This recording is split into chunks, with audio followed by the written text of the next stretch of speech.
My pest control friend told me to stop wasting money on bug spray and instead use three things already sitting in your kitchen and under your sink. This mixture has been quietly getting rid of cockroaches and all kinds of insects for years. And once you see how simple it is, you'll never go back to the shop-bought stuff again. Hey everyone, welcome back. If cockroaches or insects have been showing up in your home, in the kitchen, the bathroom, behind appliances, you already know how frustrating it is. You buy spray after spray, and they just keep coming back. Well, today I'm sharing a tip straight from someone who works in pest control professionally. This is what the experts actually use when they want a cheap, effective solution. No expensive products, no harsh chemicals filling your home with fumes.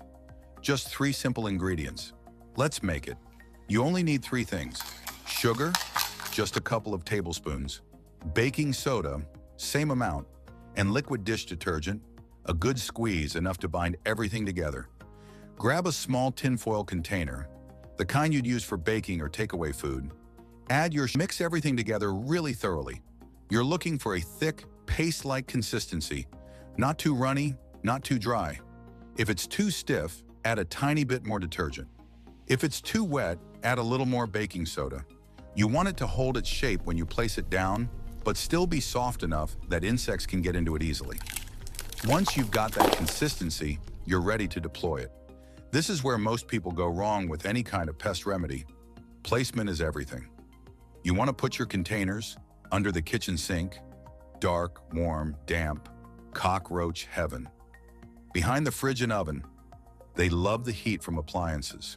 In bathroom corners, especially near pipes and drains, along skirting boards in any room where you've spotted them, in the back of cupboards, particularly food cupboards where they're most attracted. Use several small containers rather than one big one. The more access points you cover, the faster you'll see results.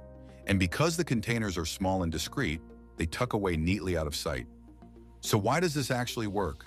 Let's break it down ingredient by ingredient. The sugar is pure bait. Cockroaches and most common household insects are drawn to sweet smells. It pulls them straight in. The baking soda is the killer. Once ingested, it reacts with the natural acids inside the insect's digestive system, producing gas that their bodies simply cannot handle. It disrupts their system completely. And the liquid detergent? It does two things. First, it binds the mixture together so it stays in place. But more importantly, the surfactants in dish soap break down the protective outer layer of insects, their exoskeleton. For smaller insects especially, direct contact with soapy mixture is enough on its own. Combined with the baking soda, you've got a 1-2 punch they can't survive. The genius of mixing all three together is that the cockroach can't separate the bait from the killer. It's all one thing. They eat the sugar, they get the baking soda. Every time. Here's a couple of tips to maximize how well this works. Replace it every 4 or 5 days. The mixture can dry out or lose potency, so keep it fresh for ongoing infestations. Don't use chemical sprays at the same time. The strong smell of commercial sprays can actually deter cockroaches from approaching your bait. Let this do its job on its own. Be patient for the first week. You might actually see more insects initially as they come out to investigate. That's a good sign. It means the bait is working. By week 2, numbers should drop significantly. And if you have pets or small children, tuck the containers somewhere they genuinely can't reach. Behind appliances or inside cupboards works perfectly. That's it.